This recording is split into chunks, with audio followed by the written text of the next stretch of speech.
Bapak Al-Ustaz Bapak Ahmad Yusbeki kami bersilakan.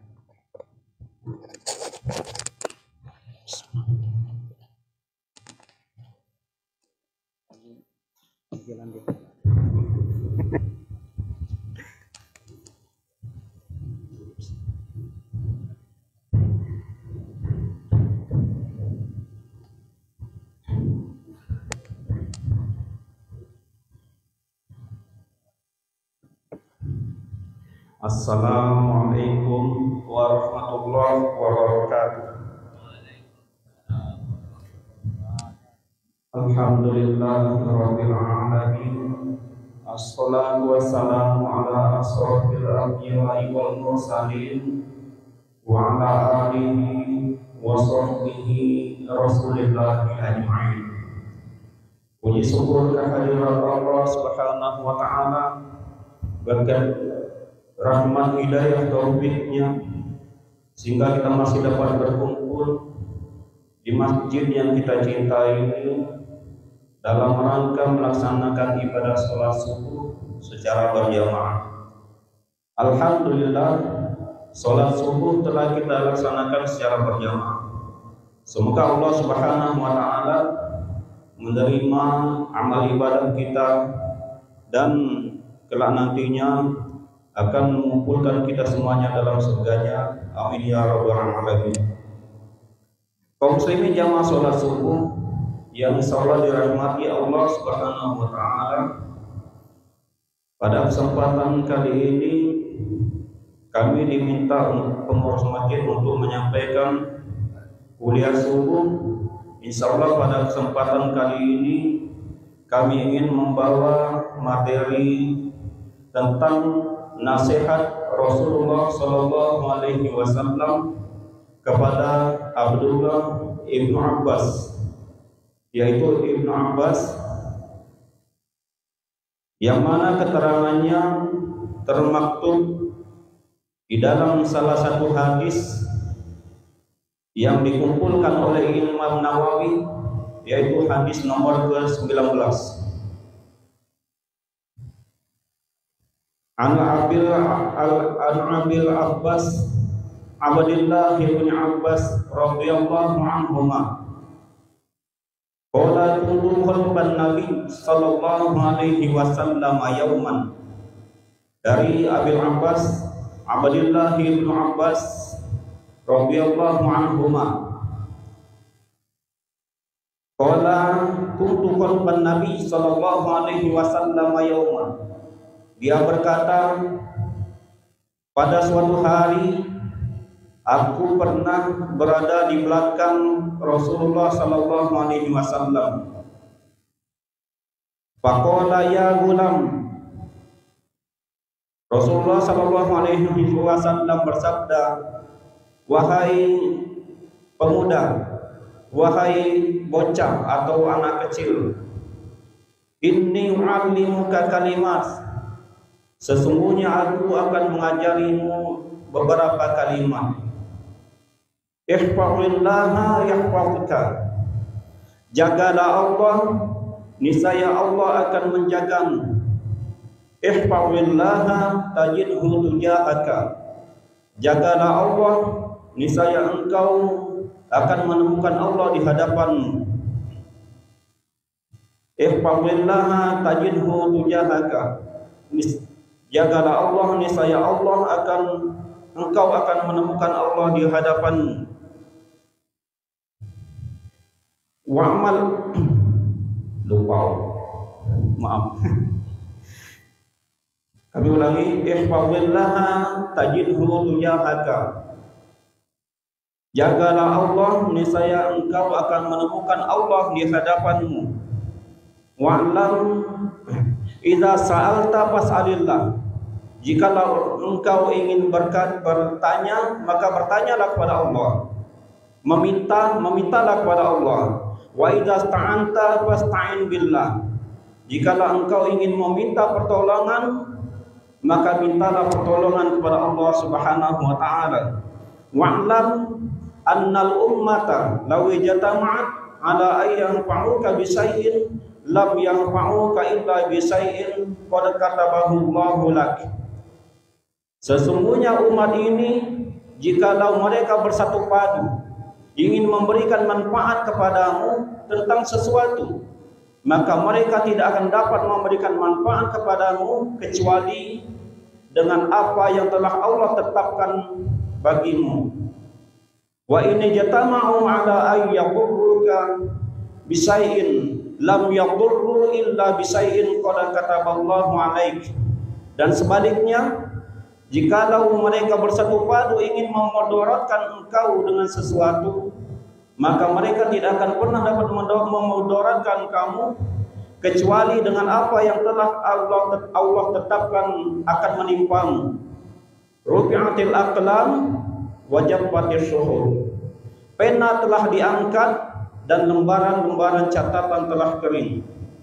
Dan kemudian dari riwayat yang lain yang bukan merupakan riwayat Tirmidzi, Rasulullah sallallahu alaihi wasallam bersabda, "Ihfazillaha tajidhu amamaka." Jagalah Allah, niscaya engkau akan menemukan Allah di hadapanmu. Niscaya engkau akan menemukan Allah di hadapanmu. Kemudian pada kesempatan kali ini mungkin kita bahas kalau sepanjang itu. Pada kesempatan kali ini kita ingin membahas hadis yang diriwayatkan oleh Imam Nawawi tersebut tadi, yang berasal dari Abdullah ibni Abbas. Dia bercerita bahwasanya beliau pernah berada di belakang Rasulullah sallallahu alaihi wasallam. Dalam hal ini para mufassir banyak yang menafsirkan maksud di belakang Nabi Muhammad sallallahu alaihi wasallam tersebut, yaitu Ibnu Abbas berada di boncengan Rasulullah sallallahu alaihi wasallam naik kendaraan.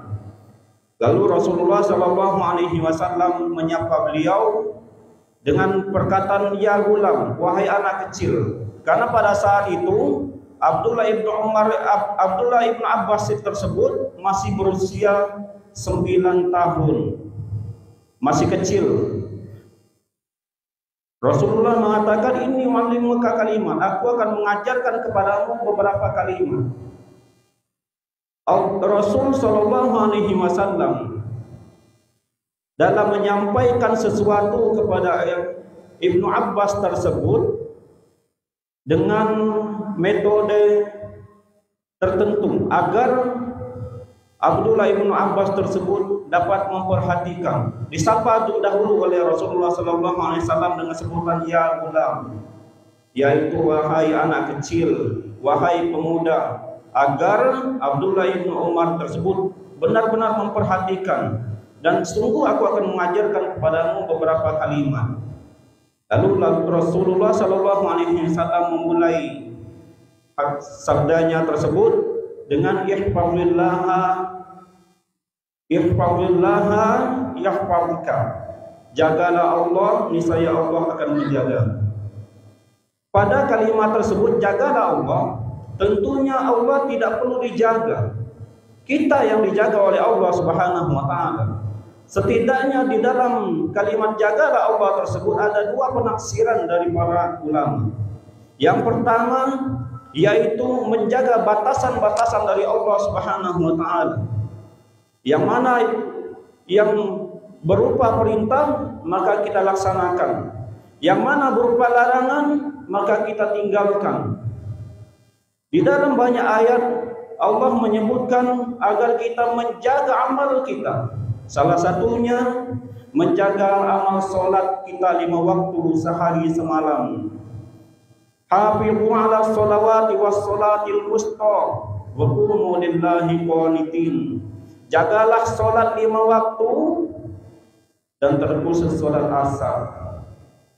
Nah, pada ayat tersebut Allah Subhanahu wa taala menekankan kita yang perlu dititik beratkan itu menjaga sholat asar. Ngapa harus sholat asar?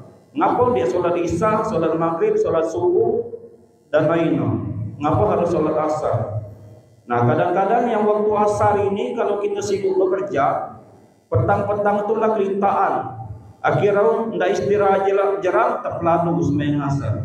Maka sangat ditekankan. Sangat ditekankan kita itu benar-benar menjaga semua sholat kita, terutama kita perhatikan sholat asar kita. Lalu apa ganjarannya kata Rasulullah sallallahu alaihi wasallam? Wa may yuhafiz 'alaiha fa inna lahu nuran wa burhanan wa najatan yaumal qiyamah. Barang siapa yang menjaga solat 5 waktu tersebut, maka baginya cahaya, kemudian bukti, wa najatan, dan keselamatan pada hari kiamat. Dan kemudian wa man lam yuhafiz 'alaiha falaysa lahu nurun wa burhanun wa najatun wa yahsuruhu yaumal qiyamati ma'a fir'aun wa haman wa qarun wa ubay bin khalaf, atau kama qala Rasulullah sallallahu alaihi wasallam. Dan barang siapa yang tidak menjaga salatnya, tidak menjaga salat 5 waktu tersebut, maka tidak ada baginya cahaya pada hari kiamat, tidak ada baginya bukti pada hari kiamat, dan tidak ada pula kemenangan, keberuntungan baginya.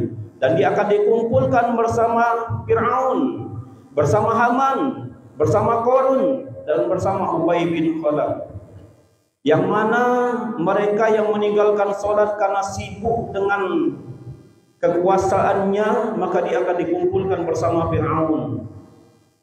Yang mana yang sibuk, dia meninggalkan sholat karena sibuk, dia sebagai pejabat tinggi atau yang mempunyai pangkat tinggi, dia akan dikumpulkan bersama Haman, yaitu petugas Firaun. Dan kemudian siapa yang sibuk mengumpulkan harta, menghitung-hitungnya, lalu lalai dari sholatnya, dia akan dikumpulkan bersama Qarun. Dan barang siapa yang sibuk dengan perdagangan, akhirnya melalaikan sholat, dia akan dikumpulkan bersama Ubay bin Khalaf. Yang mana Ubay bin Khalaf tersebut hidup di zaman Rasulullah SAW. Mengapa disebutkan 4 tadi? Karena 4 itu adalah gembong-gembong kekufuran. Kaum muslimin jamaah sholat subuh yang insya Allah dirahmati Allah Subhanahu wa ta'ala. Kemudian apa yang perlu dijaga? Allah Subhanahu wa ta'ala berfirman, wahfazu aymanakum, jagalah janji kalian. Tatkala kita menjaga janji kita, maka Allah pun akan menjaga janji Allah kepada kita. Allah menjanjikan kepada kita kehidupan yang layak di akhirat nanti, mendapatkan surganya. Tatkala kita memenuhi janji kita kepada Allah Subhanahu wa ta'ala, maka hal itu akan kita dapatkan. Kemudian yang selanjutnya, apa yang perlu dijaga? Walladzina hum li furujihim hafizun, yaitu orang yang menjaga kemaluannya. Walladzina hum li furujihim hafizun, kata Allah Subhanahu wa ta'ala. Lalu masih banyak lagi yang perlu dijaga. Allah Subhanahu wa ta'ala akan menetapkan kepada kita yang senantiasa menjaga batasan-batasan Allah tersebut tadi, kita akan mendapatkan surganya, mendapatkan kebahagiaan di dunia dan di akhirat. Kemudian tafsir yang kedua mengenai ihfazillah, jagalah Allah tadi, yaitu kita menjaga kita dari perbuatan dosa. Tatkala kita tidak sengaja melakukan perbuatan dosa, baik itu dosa kecil ataupun dosa besar, jangan kita biarkan mentang-mentang ini dosa kecil, ayolah kalau udah itu buat bertumpuk, misal jadi umur berapa? Umur 20 tahun, dosa ghibah, lain sebagainya. Mbak ini lah umur 40, lah umur 50. Kadang-kadang kita tuh tinggal lagi tapau dosa kita sebelum tadi. Nah, yang lebih baik tatkala kita tidak sengaja melakukan perbuatan dosa tadi, kita langsung bertaubat kepada Allah Subhanahu wa ta'ala. Itu adalah wujud dari ihfazillah tadi, menjaga Allah. Lalu apa yang akan kita dapatkan? Ihfazka, Allah akan menjagamu. Menjaga kita dari apa? Banyak hal. Akan menjaga kita dari mara bahaya. Salah satu Ada kisah yang diceritakan di media sosial, ada anak yang sedang bertegak di pinggir kandang. Lalu dia ini maju digigit semut. Maju digigit semut. Ngapa semut ini maju gigit dia saja? Rupanya itu merupakan utusan dari Allah Subhanahu wa taala agar untuk menyelamatkan dia tadi. Lah maju itu di tepuk ini semut ini, tapi semut tambah banyak saja. Akhirnya dia minggir, dia mau dimitu, ada mobil yang nomor pagar tadi. Itu merupakan wujud dari penjagaan Allah terhadap manusia. Penjagaan Allah terhadap orang yang senantiasa menjaga batasan-batasan Allah. Kemudian apa juga yang akan dijaga oleh Allah Subhanahu wa taala? Kesehatan diri kita. Misal kita selama kita masih muda, senantiasa menjaga diri kita dari perbuatan dosa, menjaga tangan kita dari berbuat maksiat, kaki dari berjalan untuk perbuatan maksiat. Insya Allah di waktu yang tua nanti akan disehatkan selalu oleh Allah Subhanahu wa taala. Diceritakan oleh Ibnu Rajab Al-Hambali di dalam Jami' Ulumul Hikam, ada seseorang yang sudah tua, umurnya sudah lebih dari 100 tahun.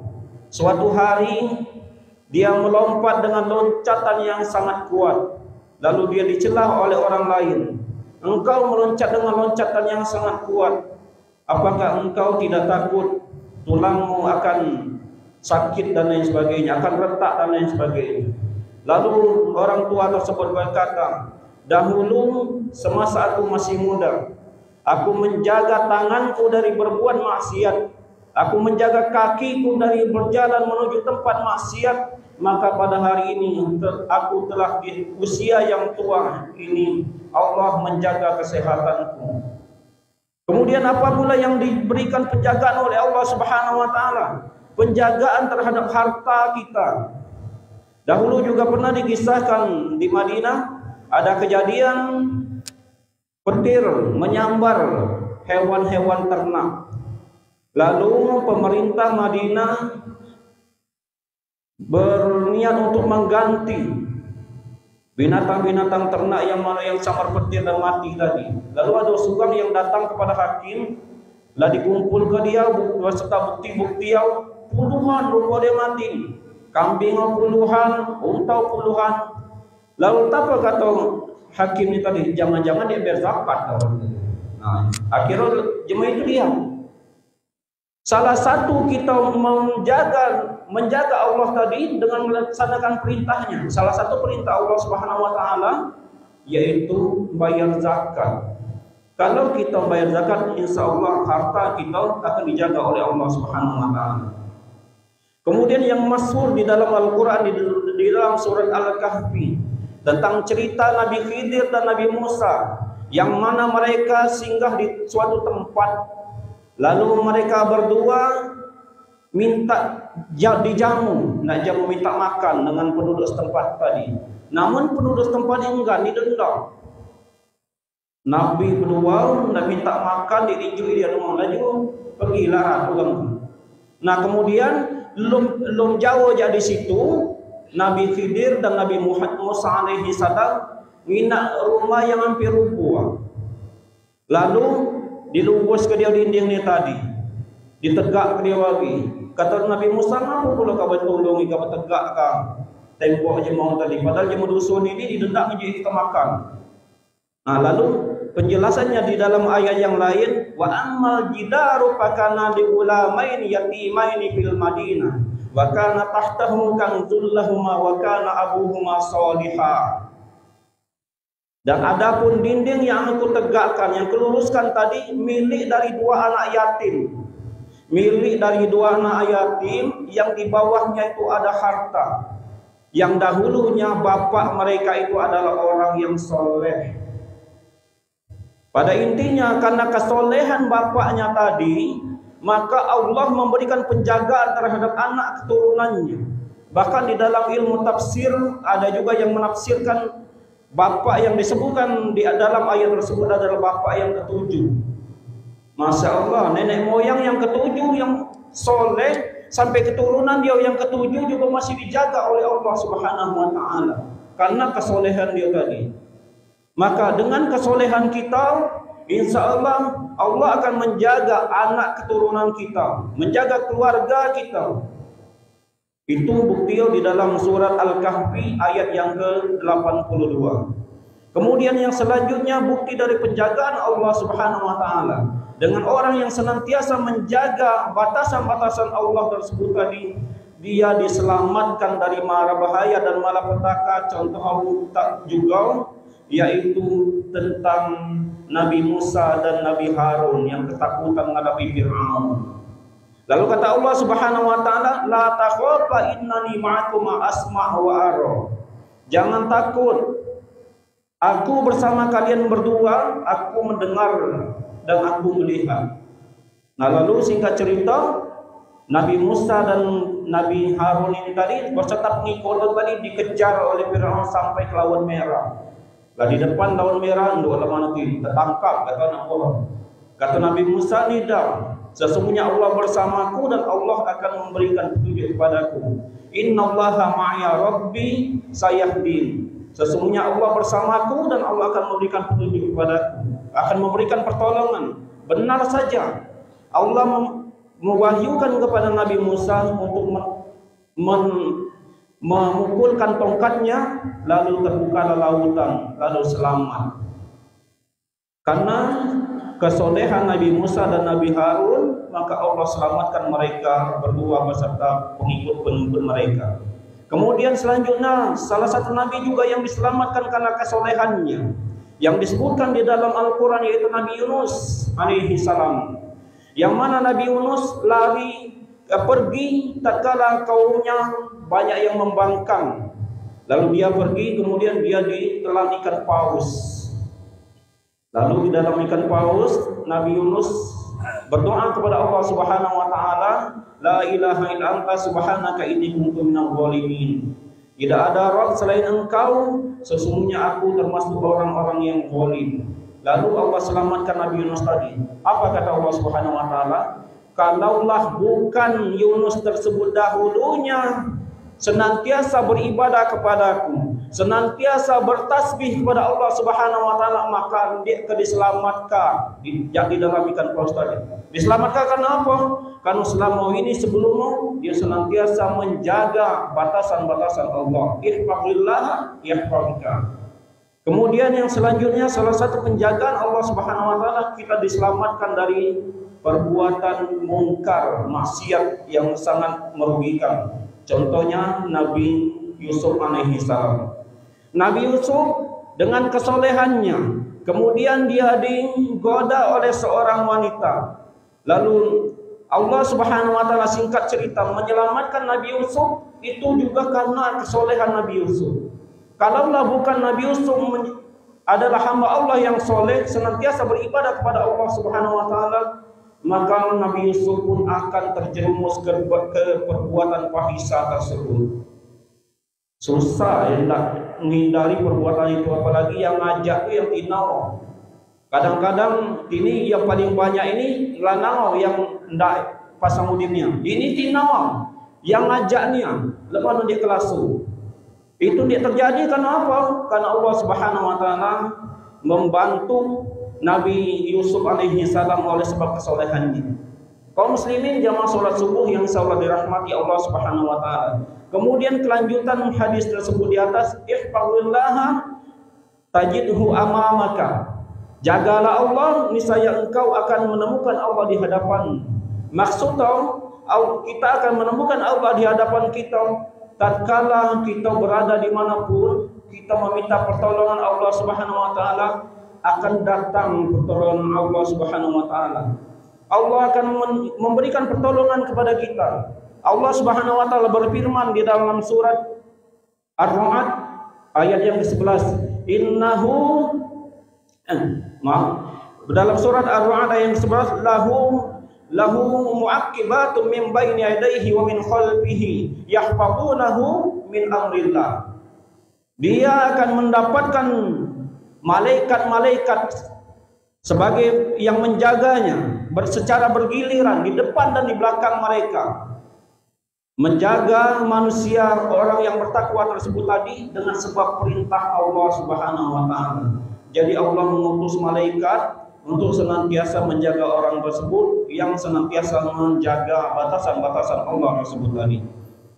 Kemudian kelanjutan hadis tersebut, wa idza sa'alta fas'alillah. Jikalau engkau berdoa, maka berdoalah kepada Allah. Allah Subhanahu wa taala berfirman di dalam surat Al-Baqarah ayat 186, "Wa idza sa'alaka 'ibadi 'anni fa inni qarib, ujibu da'watad da'i idza da'an." Maka tatkala mereka bertanya tentang aku, wahai Muhammad, maka katakan, maka sesungguhnya aku dekat, aku akan mengabulkan doa orang yang memohon kepadaku. Mengabulkan doa orang yang memohon kepada Allah Subhanahu wa taala. Itu salah satu pelajaran daripada Allah Subhanahu wa taala yang artinya kalau di saat kita berdoa, kita tuh dia perlulah minta tolong dengan jemaah, minta doa dengan jemaah. Kita sendiri kan baca berdoa. Kecuali kalau memang jemaah itu sedang berada di tempat yang mustajab untuk berdoa. Misal dia sedang melaksanakan ibadah haji, umroh, di multazam, ya memang betul di situ doa itu mustajab. Tapi kalau kita sesama di sini, sesama di daerah kita, di mana kita sendiri yang meminta doa kepada Allah Subhanahu wa taala. Ngapa kita minta doa kadang jemaah padahal kita sendiri baca? Semakin kita banyak meminta doa kepada Allah Subhanahu wa taala, maka semakin dekat kita pula kita ini dengan Allah Subhanahu wa taala. Kemudian kelanjutannya kita uraikan secara singkat. Kemudian yang selanjutnya, wa idza ta'anta fasta'in billah. Dan jikalau engkau ingin meminta tolong, maka minta tolonglah kepada Allah Subhanahu wa taala. Bukan berarti kita tuh dia boleh minta tolong dengan jemaah lain, bukan. Tetapi yang maksud dari hadis tersebut, yang minta tolong ini minta tolong yang di luar batas kemampuan manusia. Misal ini apa, kita minta dalaka jodoh atau apa, ya itu kan salah. Harusnya kalau kita minta jodoh itu dengan Allah Subhanahu wa taala. Cuma kita minta tolong siano, tolong angkat dikit kursi ini ke situ. Nah benar baca. Tolong siano, tolong angkat dikit ini ke situ, baca. Tolong aku nak ini, aku jirang dikit, baca kamu dulu. Oh baca, insyaallah baca. Tapi kalau yang di luar kemampuan manusia, maka itu tidak dibenarkan. Contoh salah satu, minta dukun, dengan dukun minta alia ke ujar, itu juga salah. Kita minta dengan dukun itu sangat salah. Jangankan kita minta, kita bertanya saja dengan dukun, sholat kita lah diterima selama 40 hari.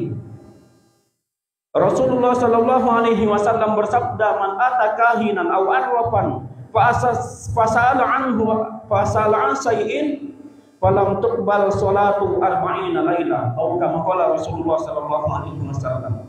Barang siapa yang mendatangi dukun atau para tidak normal tersebut, paranormal, kata jemaah Indonesia paranormal, kemudian dia menanyakan sesuatu, maka tidak akan diterima salatnya selama 40 hari. Nah, yang lebih bahaya lagi kalau dia ini percaya. Man atakahinan aw arrafan fasaddaqa bima yaqul faqad kafara bima unzila ala Muhammad atau kama qala Rasulullah sallallahu alaihi wasallam. Barang siapa yang mendatangi dukun atau paranormal tersebut tadi, kemudian dia membenarkan perkataannya, maka dia telah kafir dengan apa yang diturunkan oleh Allah Subhanahu wa taala kepada Nabi Muhammad sallallahu alaihi wasallam. Termasuk juga kebiasaan anak-anak muda begini yang galak membaca ramalan bintang. Itu juga merupakan praktek dari perdukunan. Kalaulah kita pernah melakukannya, maka mari kita jangan menunda-nunda bertobat kepada Allah Subhanahu wa taala. Sebagaimana wasiat dari nasihat dari Rasulullah sallallahu alaihi wasallam kepada Ibnu Abbas tadi, wa idza ta'anta fasta'in billah. Tatkala engkau ingin meminta pertolongan, maka minta pertolonganlah kepada Allah Subhanahu wa taala. Jangan minta dengan dukun. Kemudian yang terakhir, wa'lam annal ummata law ijtama'at ala yanfa'uka bisayyin lam yanfa'uka illa bisayyin qad katabahu Allahu laka. Dan ketahuilah umat ini, semua orang bersatu padu ingin memberikan manfaat kepadamu tentang sesuatu, maka mereka tidak akan dapat memberikan manfaat sedikit pun kecuali apa yang telah Allah tetapkan bagimu. Maksudnya, misal dia tidak ngejuh manfaat yang begitu pacak untung tajemau itu, namun di dalam catatan Allah Subhanahu wa taala dia ini sebenarnya dia mendapat ke dia. Berkumpul kita dengan dia tanci misal. Kita lah terkumpul sekian ratus juta, misal tak dijual dengan jemaah itu tadi. Namun di dalam catatan Allah dia mendapatkannya, maka dia tuh dia akan pernah dapatkan itu. Ada wajah jalan supaya dia kedapatan. Dan kemudian sebaliknya, wa ini jatama'u ala ay yaqurruka bi syai'in lam yaqurruka bi syai'in illa qad katabahu Allahu 'alaik. Dan barang siap dan tatkala mereka ingin bersatu padu, ingin memudaratkan engkau dengan sesuatu, maka dia tidak akan dapat memudaratkanmu, mereka tidak akan pernah dapat memudaratkan engkau kecuali dengan apa yang telah Allah tetapkan. Nak melagaui kita galau je mau di misal semana raya ini, tapi kita tu ditakdirkan kita terlagaui je mau banyak kena. Ndak dicelakakan kita dengan jemaah banyak, tapi kalau kita tu tidak pernah ditakdirkan oleh Allah Subhanahu wa taala untuk kenal dengan itu, maka dia kena. Artinya kita itu perlu dan harus mempercayai takdir buruk dan takdir baik dan takdir buruk. Jadi jangan khawatir dengan apa yang menimpa kita, jangan khawatir buruk apa yang kita dapatkan. Maksud dari Rasulullah sallallahu alaihi wasallam. Karena sesungguhnya apa yang kita dapatkan itu sebenarnya memanglah dicatat untuk kita. Apa yang kita dapat sebenarnya pula dicatat oleh Allah Subhanahu wa taala untuk kita. Pada bagian akhir dari hadis tadi, rufi'atil aqlam wa jaffatis suhur. Pena telah diangkat dan lembaran-lembaran telah kering. Pena catat takdir. Jadi pertama kejadian sampai hari kiamat telah dicatat, lah kering. Jadi ini bakal berubah lagi. Apa yang harus kita khawatirkan dengan hidup kita? Kita takut celaka, kita takut ini dan itu. Tidak perlu kita takut, berserah diri perlu kita kepada Allah Subhanahu wa taala. Kita percayakan hidup dan mati kita ini kepada Allah Subhanahu wa taala. Memang benar, tapi kita tuh harus senantiasa waspada. Harus waspada. Tapi kalau kita ini memang waspada, tapi kita masih kenal juga dengan kita, berarti memang itu harus kenal dengan kita. Dia perlu kita sesali. Yang perlu kita ambil hikmah bahwa ini memang telah Allah tetapkan untuk kita. Semoga Allah Subhanahu wa taala senantiasa menjaga kita dari semua keburukan. Semoga Allah Subhanahu wa taala senantiasa melindungi kita dan keluarga kita, dan semoga Allah Subhanahu wa taala senantiasa menjadikan kita ini istiqomah di atas jalan Allah Subhanahu wa taala. Mari kita senantiasa menjaga batasan-batasan Allah, senantiasa mengerjakan segala perintahnya, dan senantiasa menjauhi larangan Allah Subhanahu wa taala. Tatkala berdosa segera bertaubat, jangan ditunda-tunda. Niscaya Allah akan membantu kita, akan menolong kita, akan menyelamatkan kita, dan insya Allah nanti di akhirat nanti kita akan dikumpulkan oleh Allah Subhanahu wa taala di dalam surga. Amin ya rabbal alamin. Demikianlah yang dapat kami sampaikan pada kesempatan kali ini. Kalau ada yang kurang di sana sini kami mohon maaf. Di awal pertemuan tadi lupa hadis. Alhamdulillah teringat. Namun manusia biasa. Mudah-mudahan Allah Subhanahu wa taala senantiasa memberikan kita ilmu yang bermanfaat, istiqomah di atas jalan Allah Subhanahu wa taala, dan semoga senantiasa diampuni oleh Allah Subhanahu wa taala. Demikianlah, subhanakallahumma wa bihamdika la ilaha illa anta astaghfiruka wa atubu ilaik. Wassalamualaikum warahmatullahi wabarakatuh.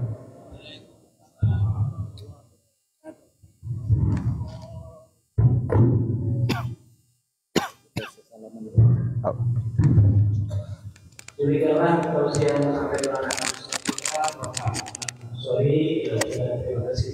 Kita salam mulai waktu sarapan.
Nah, kinaan. Ayo.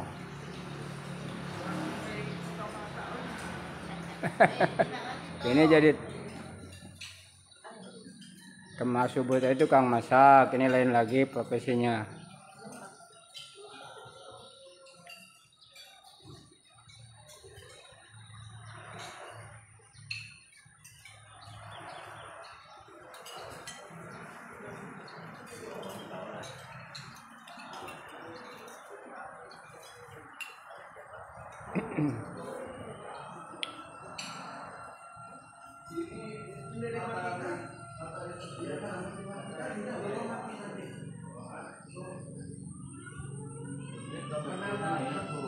Nah, subuh tadi tukang masak, sekarang lain lagi ya. Kemarin tadi masak subuh.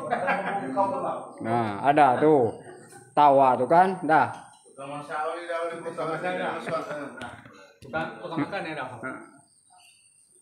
Nanti jurnalis ya dulu. Cita-cita jadi jurnalis. Ini rokok aku nih. Oh, di kantongnya saja rokok nih. Ya memang mau buka. Memang sengaja itu sebuah murah. Ada kantor. Jadi ini lagi dinutup kantor tuh. Si Bobo. Kalau saya pada bersih Golkar. Oh itu dia.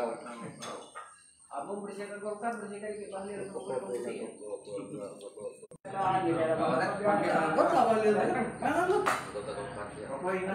Jadi dulu lah lama.